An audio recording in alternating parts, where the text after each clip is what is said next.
Philippe, c'est un plaisir de te recevoir aujourd'hui. Nous allons un petit peu parler de ton association Histogip. Est-ce que tu peux nous dire en quelques lignes les raisons de cette association, comment elle a été créée, l'origine de cette asso? Alors c'est 2023, puisqu'on a eu l'occasion d'acquérir une Jeep. Ça c'était un vieux rêve de gosse, et puis on s'est mis à retaper l'auto. On a passé plus de 1000 heures dessus, et dans la discussion avec les copains avec lesquels on travaillait, on était tous des passionnés d'histoire, et on s'est dit bon, qu'est-ce qu'on va en faire? Et tout naturellement on s'est tourné vers une Jeep canadienne, puisqu'on voulait mettre à l'honneur ici, sur le côté historique, les Canadiens qui ont libéré le Boulonnais en 1944. Est-ce que tu peux nous faire un petit peu le bilan de cette année 2024? Ouais, c'était une année d'apprenttage avant tout. Il y a eu l'apprentissage avec la mécanique, et puis après il y a eu l'apprentissage de l'uniformologie, également dans le domaine de la reconstitution histo. Et pour ça, on a passé 2024 aussi à apprendre au travers des commémorations sur lesquelles on a pu participer. Donc on a eu beaucoup d'appui, beaucoup de soutien de la part des copains qui sont reconstituteurs. Je pense à Théo, à Axel, à Maxime et d'autres copains commémorateurs comme des associations Faire Revivre l'Histoire, qui ont été un petit peu nos mentors, puisque c'est de là que tout est parti. Et puis progressivement, c'est vrai que le 80e anniversaire de la Libération fait que on a été pas mal sollicité, d'autant plus étant en canadien dans la région, en particulier par les communes, par les différentes municipalités, mais également différents partenaires comme la Coupole ou alors la base V3 Mimoyec, où on a pu justement travailler avec eux sur des événementiels commémoratifs autour du 80e. Est-ce que tu as un souvenir, quelque chose qui vraiment vous a marqué sur l'année 2024? Après, il y a un souvenir en particulier qui nous a tous touchés de façon unanime. C'est on était en Normandie, on était à Bernières pour les commémorations au 6 juin, Bernières-sur-Mer, donc Juno Beach, là où les Canadiens ont débarqué. Et le 8 juin, on est parti sur les routes, parce que voilà, on voulait voir aussi comment ça s'était passé dans l'arrière-pays, plus que sur les plages.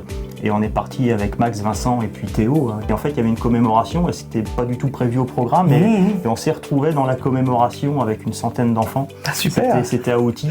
Et ça, c'est un moment qui nous a beaucoup marqué parce que voilà, c'est le côté imprévu de la journée. Impro. Et voilà, et on s'est retrouvés là en tenue. On était en tenue avec l'auto et puis forcément avec tout le public et les enfants. Et du coup, voilà, on a fait une petite animation aussi pour les enfants, expliquer un peu qui on était, ce qu'on faisait et comment étaient les Canadiens. Voilà, c'était un super souvenir. Ça. Donc c'est la richesse aussi de cette association, c'est les rencontres qui sont fortuites et ainsi de suite. 2025, on arrive sur les 80 ans de l'armistice. Donc j'imagine une année qui va encore être riche. Est-ce que tu peux nous parler un petit peu des projets que vous avez pour 2025? On a initié une série de parcours, de ce qu'on appelle nous les visites flash en Jeep, où on emmène le public, le tout public dans la voiture. Ah, super. Et on va partir faire, on a 2 belles balades là, qui sont au top là, qui sont prévues là pour 2025 sur le secteur plutôt de Def Samé, qui était également un secteur très très occupé avec beaucoup d'anecdotes à la fois sur le patrimoine pendant l'occupation à la Libération, et puis un petit peu plus là sur l'arrière de Boulogne-sur-Mer, sur les hauteurs du Mont-Lambert, tout ce qui gravite autour du Mont-Lambert, parce que là on va dominer le paysage, donc à la fois la lecture de paysage pour bien comprendre comment le régiment de la Chaudière en particulier, mais pas que, a repris et a participé à l'opération Élite, la libération de Boulogne-sur-Mer.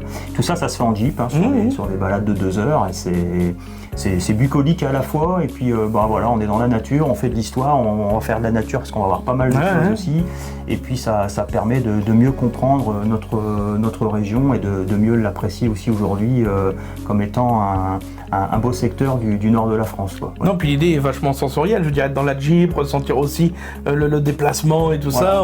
Les gens peuvent aussi se mettre dans la peau un petit peu de ce que pouvaient ressentir les soldats dans le véhicule d'origine. Voilà. On est en uniforme, dans un véhicule d'époque, et puis on les emmène en balade dans les petits sentiers en plus. On est vraiment au milieu des champs, dans les petites, dans les chemins de terre qu'on a beaucoup par chez nous, et ça nous permet vraiment de garder toute cette. C'est une balade initiatique, mais qui se veut vraiment la plus agréable possible, tout en apprenant quelques anecdotes sur une période de l'occupation jusqu'à celle de la libération. Ouais. Ça c'est le premier point, et puis après alors on a aussi le plaisir d'annoncer qu'on a créé notre chaîne YouTube, puisqu'on est en train de réaliser toute une série de documentaires histo Notre documentaire qui s'appelle La Minute Histo, qui se veut un documentaire où on va rencontrer... En fait, tout ça, c'est venu de fil en aiguille avec les rencontres qu'on a pu faire, parce qu'on rencontre beaucoup de passionnés, beaucoup de personnes qui ont connu certains faits. Et on s'est dit, ça c'est de la mémoire et il faut impérativement enregistrer. Et on travaille sur des petits sujets divers et variés, toujours pareil de la période de l'occupation à la libération, et qui vont nous permettre en fait d'illustrer un petit peu tout ça, nos propos, au travers de ces rencontres-là. Une actualité vraiment très riche. D'ailleurs, toute l'information va pouvoir être sur votre site Facebook, sur la page Facebook. Ouais. Donc tu mets le lien là en dessous, comme ça on le voit. Voilà, j'y manque pas. C'est formidable. Est-ce que tu as d'autres choses à ajouter avant qu'on dise au revoir à toutes ces personnes qui nous suivent? Non, venez nous voir, suivez-nous, parce qu'il y aura pas mal d'infos effectivement sur la page Facebook ou Instagram. On va communiquer les dates où on sera présent, et puis n'hésitez pas non plus à nous solliciter pour les balades guidées. Vous verrez, c'est quelque chose d'à part et sur lequel on souhaite vraiment le partager avec vous. C'est une belle expérience. Bon, formidable. Écoute Philippe, je te remercie beaucoup. Donc n'oubliez pas, si vous voulez avoir plus d'informations sur la libération du Boulonnais par les Canadiens, une seule adresse, Histo Jeep.